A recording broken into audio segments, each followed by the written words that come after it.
दोस्तों मैं सत्यम मिश्रा आप सभी का टेस्ट लर्नर्स के यूट्यूब चैनल पे स्वागत और अभिनंदन करता हूँ। दोस्तों आज सुपर टेट का प्रैक्टिस सेट नंबर 3 लेके आया हूँ, जो कि आपके सुपर टेट एग्जाम के लिए से महत्वपूर्ण दोस्तों। और इस प्रैक्टिस सेट के जरिए दोस्तों जो संकल्प बैच है, इसमें मैं आपके 4 सब्जेक्ट की तैयारी करवाऊंगा।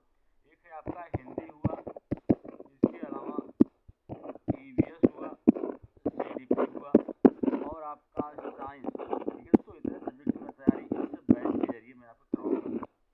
हफ्ते में 2 दिन आपका हिंदी, 2 दिन आपका ईवीएस, 2 दिन आपका सीडीपी और संडे के दिन आपका साइंस रहेगा, एक दिन साइंस चलेगा। ठीक है, अगर आप मेरे चैनल पे नए हैं, आप चैनल को पहली बार विजिट कर रहे हैं तो चैनल को सब्सक्राइब कर लीजिए दोस्तों, ताकि मेरे द्वारा डाले गए प्रत्येक वीडियो का लिंक आपको मिलता रहे। चलिए स्टार्ट करते हैं आज की क्लास का पहला प्रश्न। प्रश्न संख्या 1 है, देखिए करा कि दैत्य प्लस अरि शब्द संधि विच्छेद का सही शब्द क्या होगा। दोस्तों यहाँ पे एक संधि विच्छेद दे रखा है, दैत्य प्लस अरि। पूछ रहा है कि इसमें से संधि विच्छेद का सही शब्द क्या होगा। अगर इन दोनों को हम ऐड कर देते हैं तो इसका संधि क्या निकल के आएगा, दैत्य प्लस अरि। तो इसका क्या निकल के आएगा, दैत्यारि। क्या निकलेगा, दैत्य प्लस अरि। क्योंकि यहाँ पे दोस्तों आप देख पा रहे होंगे, यहाँ भी अ है और इधर भी है। ठीक है, दोनों अ मिल के आ का निर्माण करते हैं और यहाँ पे दैत्य प्लस दैत्यारि हो जाएगा। तो इस प्रश्न का जो राइट जवाब होगा ऑप्शन नंबर 3 इसका राइट जवाब हो जाएगा। ठीक है, चलिए अगले प्रश्न पे चलते हैं। प्रश्न संख्या 2, यहाँ पे प्रश्न संख्या 2 है, उसको देखिए। कहा है कि अंतर्निहित शब्द का संधि विच्छेद क्या होगा। यहाँ पे एक अंतर्निहित शब्द दिया गया है, कह रहा है कि इसका संधि विच्छेद क्या होगा। संधि मतलब होता है जोड़ना और विच्छेद का मतलब होता है दोनों को अलग अलग कर देना। ठीक है, तो यहाँ पे आपको बताना है कि अंतर्निहित जो शब्द लिखा गया इसका संधि विच्छेद क्या होगा। तो मैं आपको बता दूं दोस्तों, अंतर्निहित शब्द का संधि विच्छेद क्या होगा, अंतः और प्लस क्या होगा, निहित। अंतः प्लस निहित। तो यहाँ पे आप देख पा रहे होंगे कि यहाँ विसर्ग का साइन लगा हुआ है। तो दोस्तों कभी कभी पूछ लेता है कि अंतर्निहित जो शब्द लिखा गया है इसमें कौन सा संधि है। तो संधि दोस्तों मुख्यतः 3 प्रकार की होती है, स्वर संधि, व्यंजन संधि और विसर्ग संधि। तो विसर्ग संधि जब विसर्ग के बाद कोई स्वर या व्यंजन आए तो वहाँ पे क्या होता है, विसर्ग संधि होती है। तो दोस्तों आप सीधा सीधा इसका जवाब दे सकते हैं कि यहाँ पे क्या है, विसर्ग संधि है। और इस प्रश्न का जो राइट जवाब है वो ऑप्शन नंबर 1 इसका राइट जवाब हो जाएगा। चलिए अगले प्रश्न पे, प्रश्न संख्या 3 है।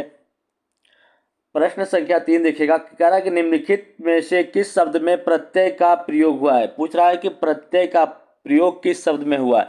प्रत्यय क्या होता है, प्रत्यय वे शब्द होते हैं जो किसी शब्द के अंत में जुड़ के उसका अर्थ परिवर्तित कर दें, वो प्रत्यय कहलाते हैं। ठीक है, तो यहाँ पूछा है कि प्रत्यय किस शब्द में प्रयोग हुआ है। तो यहाँ आप देख पा रहे होंगे कि यहाँ पे ऑप्शन सेकंड जो है दोस्तों, इसमें लिखा गया है आतप, आ प्लस क्या हो जाएगा, तप। चलिए सेकंड देखते हैं, यहाँ पे लिखा गया है बी प्लस देश, बी देश। और ऑप्शन 4 है, यहाँ पे लिखा गया है प्र प्लस बंद। तो दोस्तों इन तीनों वर्ड आपके लिखे गए हैं, इसमें क्या प्रयोग हुआ है, इसमें उपसर्ग का प्रयोग हुआ है। ठीक है, उपसर्ग ऐसे शब्द होते हैं जो किसी शब्द के शुरू में जुड़ के उसका अर्थ परिवर्तित कर दें, वो क्या कहलाते हैं, उपसर्ग कहलाते हैं। और उपसर्गों की टोटल संख्या दोस्तों कभी कभी पूछ लेता है, तो उपसर्ग टोटल कितने होते हैं, 22 उपसर्ग होते हैं। ठीक है, तो और यहाँ पे जो शब्द पहला ऑप्शन है इसमें क्या लिखा गया दोस्तों, मौसा प्लस एरा, मौसा प्लस एरा। तो दोस्तों यहाँ पे एरा प्रत्यय का प्रयोग हुआ है, तो ऑप्शन नंबर 1 इसका राइट जवाब होगा, क्योंकि यहाँ पे क्या लगा है, एरा प्रत्यय लगा हुआ है। ऑप्शन नंबर 1 इसका राइट जवाब हो जाएगा। चलिए अगले प्रश्न संख्या 4 पे चलते हैं। प्रश्न संख्या 4 है, कह रहा है कि भारतीय संविधान द्वारा भाषाओं को मान्यता प्रदान की गई। भारतीय संविधान द्वारा कितने भाषाओं को मान्यता प्रदान की गई है? 24, 22, 23, 25। तो भारतीय संविधान द्वारा टोटल जो भाषाओं को मान्यता प्रदान की गई है वो कितनी हैं? 22 भाषाएं हैं। तो इस प्रश्न का राइट जवाब क्या होगा? ऑप्शन नंबर सेकंड हो जाएगा। चलिए दोस्त अगले प्रश्न पे चलते हैं। प्रश्न संख्या 5 है। कह रहा है कि वह कौन सा समास है जिसका उत्तर पद प्रधान होता है किंतु प्रथम पद और द्वितीय पद की विशेषता बताता है? प्रथम पद जो है द्वितीय पद की विशेषता बताए, वहाँ पे क्या होता है दोस्तों? यहाँ पे कर्मधारय समास होता है। क्या होता है? कर्मधारय समास होता है। ऐसा समास जिसमें क्या हो? प्रथम पद उत्तर पद की प्रधानता हो और प्रथम पद जो है द्वितीय पद की प्रधानता बताए, वहाँ पे क्या होता है? कर्मधारय समास होता है। और अव्ययी भाव समास वह समास जिसमें दोस्तों शुरू में किसी पद में जब शुरू में वहाँ पे कोई भी उपसर्ग लगा हो, जैसे प्र, आ, भर, ऐसा कोई उपसर्ग अगर लगा हो दोस्तों, तो वहाँ पे क्या हो जाता है? वहाँ पे अव्ययी समास होता है, क्योंकि इसका पहला पद प्रधान होता है और शुरू में क्या जुड़ा होता है?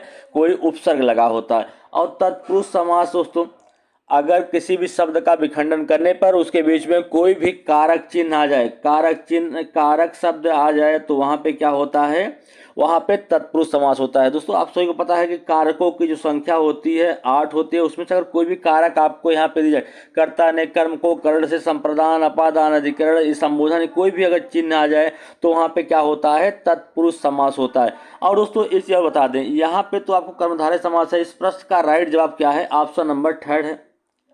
अगर किसी शब्द का विखंडन करने पे उसके बीच में, अगर किसी शब्द का विखंडन करने पे उसके बीच में है जो या के समान, है जो या के समान आ जाए, तो वहां पे दोस्तों क्या होता है? कर्मधारय समास होता है। ठीक है। और बहुब्रीहि समास जहाँ पे न तो प्रथम पद की प्रधानता हो, न तो द्वितीय पद की प्रधानता हो, किसी अन्य पद की प्रधानता हो जाए, वहां पे क्या होता है? बहुब्रीहि समास होता है। ठीक है। तो इस प्रश्न का राइट जवाब क्या है? ऑप्शन नंबर थर्ड है। चलिए अगले प्रश्न पे, प्रश्न संख्या 6 पे चलते हैं दोस्तों। यहाँ पे प्रश्न संख्या 6 है कि हिंदी के जिन वर्णों का उच्चारण करते समय केवल श्वास का प्रयोग किया जाए, उन वर्णों को क्या कहते हैं? अघोष, सघोष, अल्पप्राण, महाप्राण।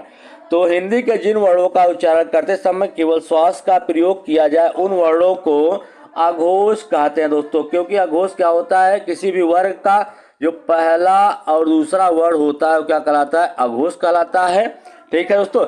अल्प प्राण क्या होता है? किसी भी वर्ण का पहला, तीसरा और पांचवा वर्ण जो होता है वो क्या होता है? अल्प प्राण होता है। और महाप्राण क्या होता है? किसी भी वर्ग का दूसरा और चौथा वर्ण जो होता है क्या होता है? महाप्राण व्यंजक होते हैं। वर्ग का तात्पर्य है दोस्तों, वर्ग का तात्पर्य जैसे यहाँ पे क वर्ग अगर हम लिख दें, क वर्ग का क, ख, ग, घ और अंगा, यहाँ पे लिखा जाए क वर्ग होगा। क वर्ग। अब दोस्तों इसे पहचानना है कि कौन सा महाप्राण है, कौन सा अल्पप्राण है। तो दोस्तों आप ये देख लीजिए, क आपका, ग और अंगा जो लिखा गया है क्या है? आपका अल्पप्राण है। ठीक है। ये क्या है? आपके तीनों अल्पप्राण है। और इसके अलावा जो लिखा गया दोस्तों ख और ग, ये महाप्राण है। क्या है? महाप्राण व्यंजक है। ठीक है। तो इस प्रश्न का जो राइट जवाब है ऑप्शन नंबर फर्स्ट इसका राइट जवाब हो जाएगा। चलिए अगले प्रश्न पे चलते हैं। प्रश्न संख्या 7 है। निम्न में से कौन सा अंतस्थ व्यंजक है? अंतस्थ व्यंजक दोस्तों आपको पता होना चाहिए अंतस्थ व्यंजक क्या होता है। य, व, र और ल जो होता है दोस्तों, य, व, र, ल जो होता है क्या होता है? अंतस्थ व्यंजक होता है। अब दोस्तों इसमें समझने में आसानी हो गया होगा कौन सा वर्ड क्या है? आपका अंतस्थ व्यंजक है। तो यह जो है क्या है? अंतस्थ व्यंजक। इस प्रश्न का राइट जवाब ऑप्शन नंबर फर्स्ट हो जाएगा। चलिए अगले प्रश्न पे, प्रश्न संख्या 8 है दोस्तों। इसमें आपको बताना है कि संतोष शब्द में कौन सा उपसर्ग लगा हुआ? उपसर्ग वे शब्द होते हैं जो किसी शब्द के शुरू में जुड़ के उसका अर्थ परिवर्तित कर दे, वे क्या कहलाते हैं? उपसर्ग कहलाते हैं। और उपसर्गों की टोटल संख्या कितनी होती है? 22 होती है। इसमें आपको बताना है कि कौन सा उपसर्ग लगा हुआ है संतोष में। यहाँ पे दोस्तों आपको बता दें कि इसमें सम उपसर्ग का प्रयोग हुआ है। इस प्रश्न का राइट जवाब ऑप्शन नंबर सेकंड है। चलिए अगले प्रश्न पे, प्रश्न संख्या यहाँ पे आ चुका है 9वां। ठीक है, कह रहा है कि स्वतंत्र भारत में भाषा के आधार पर सर्वप्रथम किस राज्य का गठन हुआ था। स्वतंत्र भारत में भाषा के आधार पर सर्वप्रथम किस राज्य का गठन हुआ था। कर्नाटक, पश्चिम बंगाल, पंजाब या आंध्र प्रदेश। तो भाषा के आधार पर सर्वप्रथम आंध्र प्रदेश का गठन हुआ था। इसका आंध्र प्रदेश का गठन दोस्तों सबसे पहले भाषाई आधार पर किया गया था। ठीक है, इस प्रश्न का राइट जवाब क्या होगा, ऑप्शन नंबर 4 होगा। चलिए अगले प्रश्न पे, प्रश्न संख्या यहाँ पे 10 है कि हिंदी दिवस प्रतिवर्ष कब मनाया जाता है। हिंदी दिवस जो है प्रतिवर्ष कब मनाया जाता है। 14 मार्च, 14 सितंबर, 2 अक्टूबर, 6 अप्रैल। तो प्रतिवर्ष हिंदी दिवस जो है वो कब मनाया जाता है, 14 सितंबर को हिंदी दिवस के रूप में मनाया जाता है। इस प्रश्न का राइट जवाब क्या है, ऑप्शन नंबर सेकंड है। और 2 अक्टूबर को दोस्तों आप सभी को पता है कि 2 अक्टूबर जो है वो गांधी दिवस के रूप में मनाया जाता है। ठीक है, चलिए अगले प्रश्न पे चलते हैं। प्रश्न संख्या 11, यहाँ पे प्रश्न संख्या 11 आ चुका है दोस्तों। क्या पूछा है कि भाषा अर्जन के संबंध में कौन सा कथन उचित नहीं है। सभी बच्चों में भाषा अर्जन की स्वाभाविक क्षमता होती है। दोस्तों ये सही बात है कि सभी बच्चे जो होते हैं भाषा अर्जन जहाँ जिस माहौल में रहते हैं वहाँ पे स्वाभाविक रूप से उस भाषा को ग्रहण या सीख लेते हैं। ठीक है, भाषा अर्जन के लिए नियम बनाए थे, बिल्कुल गलत बात है दोस्तों। भाषा अर्जन जो होता है सिर्फ जहाँ पे बच्चा रहता है वहाँ पे वो आसानी से उस चीज़ को ग्रहण कर लेता है, उसके लिए किसी भी नियम की जरूरत नहीं होती। भाषा अर्जन को सहज बनाने के लिए समृद्ध भाषिक परिवेश होना चाहिए। वेरी गुड, ये भी सही है। बिना विद्यालय गए भाषा अर्जन संभव है, ये भी सही है। ठीक है, तो इस प्रश्न का जो राइट जवाब होगा क्या होगा, ऑप्शन नंबर सेकंड इसका राइट जवाब हो जाएगा। चलिए प्रश्न संख्या 12 पे चलते हैं दोस्तों। यहाँ पे प्रश्न संख्या 12 है, इनमें से किस राज्य की मुख्य राजभाषा हिंदी नहीं है। असम, छत्तीसगढ़, हिमाचल प्रदेश या झारखंड। तो इसमें से किस राज्य की प्रमुख भाषा जो है, मुख्य भाषा राजभाषा हिंदी नहीं है, तो असम की नहीं है। ठीक है, इस प्रश्न का राइट जवाब ऑप्शन नंबर फर्स्ट है। चलिए अगले प्रश्न पे, प्रश्न संख्या 13 है। देखिए कि 13 क्या करा है कि हिंदी वर्णमाला में स्वरों की संख्या। स्वर क्या होता है, स्वर वे शब्द होते हैं जिनका उच्चारण स्वतंत्र रूप से किया जाता है। उनके उच्चारण के लिए किसी अन्य वर्ण की या किसी अन्य शब्द की सहायता नहीं लेनी पड़ती है, वे स्वर कहते हैं। स्वरों की संख्या टोटल कितनी होती है, 11 होती है। तो इस प्रश्न का राइट जवाब ऑप्शन नंबर फर्स्ट है। और व्यंजनों की संख्या दोस्तों कभी पूछ लेता है कि व्यंजन कितने होते हैं। व्यंजन की संख्या जो होती है वो 33 व्यंजन होते हैं। कितने होते हैं, 33 व्यंजन होते हैं। चलिए अगले प्रश्न पे, प्रश्न संख्या यहाँ पे 14 आ चुका है।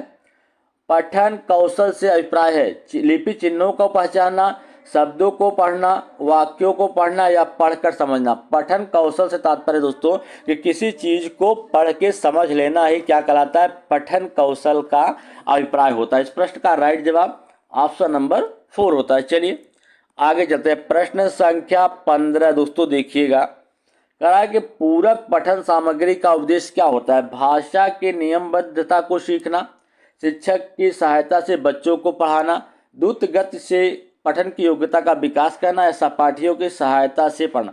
पूरक पठन सामग्री दोस्तों सामग्री होती है जो किसी पाठ से संबंधित होती है और कह सकते हैं कि उस पाठ का एक टाइप से क्या होता है, सारांश होता है। सारांश होता है, छोटे में लिखा गया उस सारांश होता है ताकि बच्चा उस छोटे से सारांश को पढ़ के पूरा पाठ जो है आसानी से समझ जाए। उससे उसमें क्या होता है, द्रुत गति से पढ़ने की योग्यता का विकास होता है। इस प्रश्न का राइट जवाब ऑप्शन नंबर 3 है। दोस्तों आज के लिए इतना ही। अगर आपको मेरा वीडियो अच्छा लगे तो लाइक, शेयर और सब्सक्राइब दोस्तों जरूर करिएगा।